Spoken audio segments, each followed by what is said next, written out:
What's happening, people? Back with another reaction, and I'm back to react to a band I have yet to react to on the channel, though I have known their music for a very long time.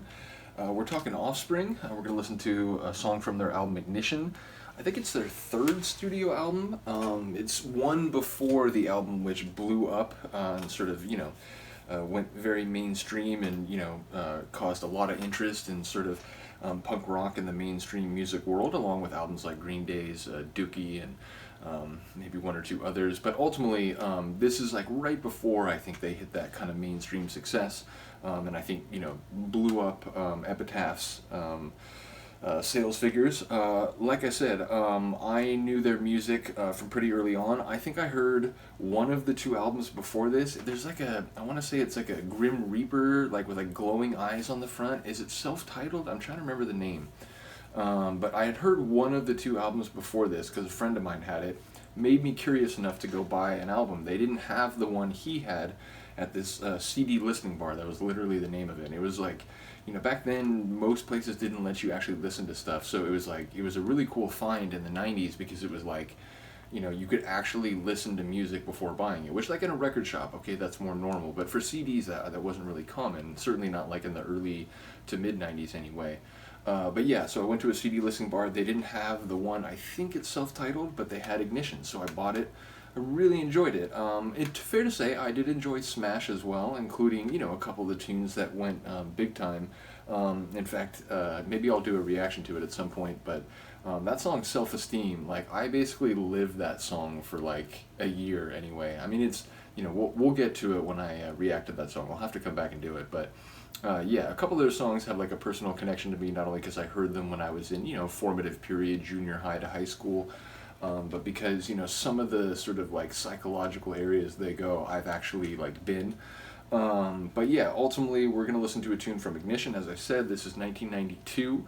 I do think it's my favorite Offspring album. I'll admit I kind of stopped following them after Smash. Like, it wasn't that, I necessarily didn't like their sound anymore. It was more like I was getting into techno, playing, going to rave parties, but eventually starting to play rave parties, still going to like other punk shows, and like, at some point you just only have so much like bandwidth for music in your life, and so I think it was just they were like one of a number of bands that I just kind of stopped following because I was more keenly following other things, including some other punk bands.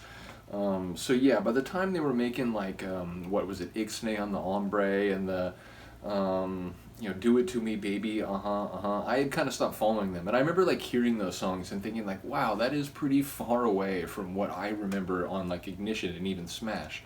Because I'm thinking of tunes on Smash like Killboy Powerhead, like those sound very different to me than the tunes that I would hear them make later, which isn't really a criticism of their later stuff. It's just like I had stopped following them. So then when I heard that, because they were like popular and on the radio and so on, it was just a bit of a reality check. Like, wow, they've obviously sort of like changed their sound a little bit. Regardless, we're gonna listen to a tune called "Kick 'Em When He's Down." I remember really liking this tune. I think this was like my favorite. Now, don't get me wrong, I like the whole album. I love the opening tune, Session. I do like LAPD as well, despite the sort of dark and frank lyrical analysis of that subject matter. But yeah, I do remember liking this tune maybe more than any other.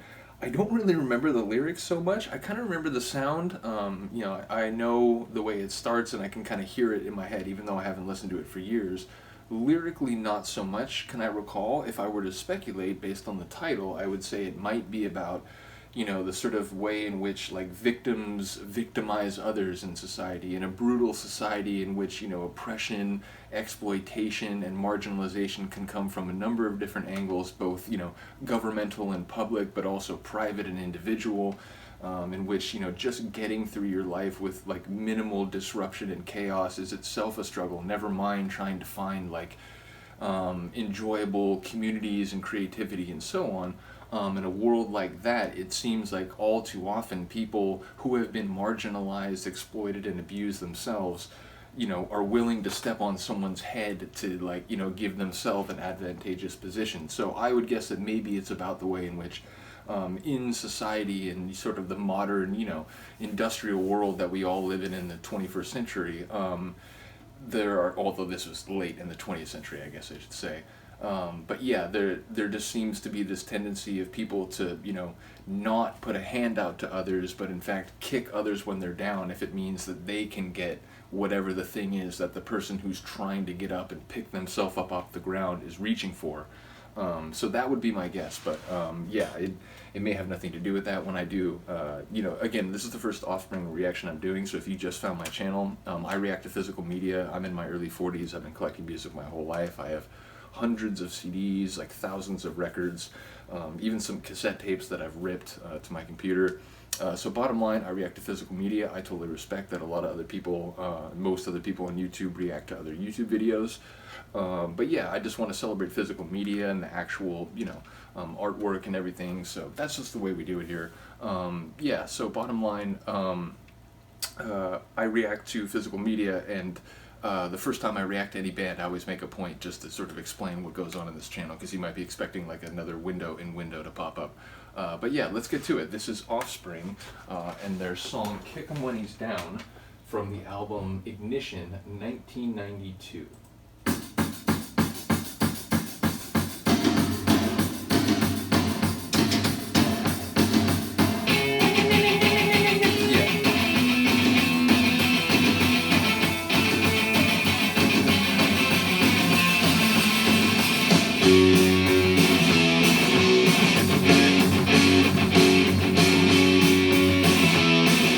Takes me back. I feel like I'm 13 again.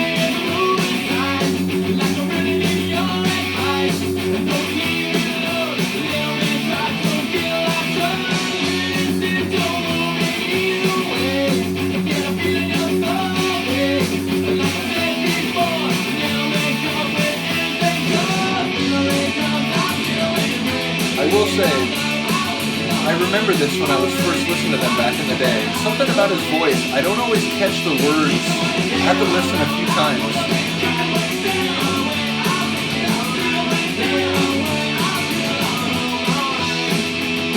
There's something about like Little Man and like, again, it's been a while since I've heard this. I'm going to try to catch as I can.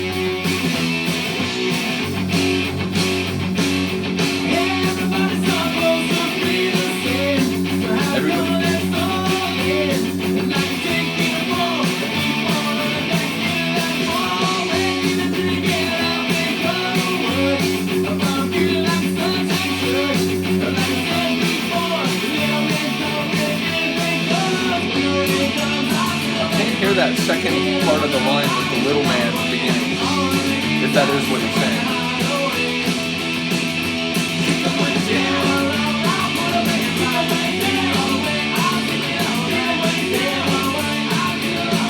Drummer doing work up top, dude.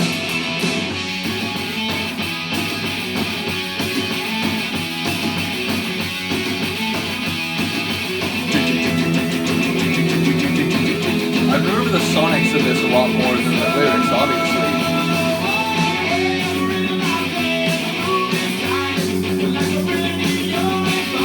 Like, I really need your advice, like sarcastically.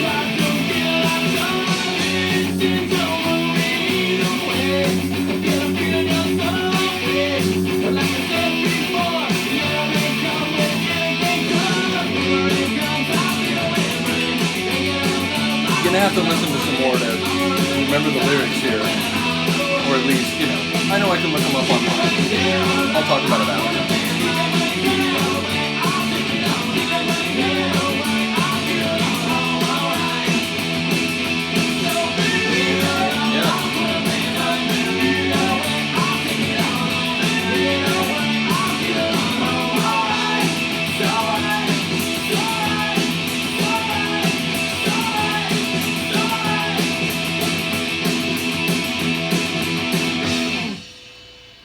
Yep, it's a cool tune. I still do like it. The sound. It just reminds me of that classic, like early '90s, late '80s Offspring sound that I became familiar with. But yeah, lyrically, I didn't catch a whole lot there, other than like a couple phrases, not enough to make sense of the full line.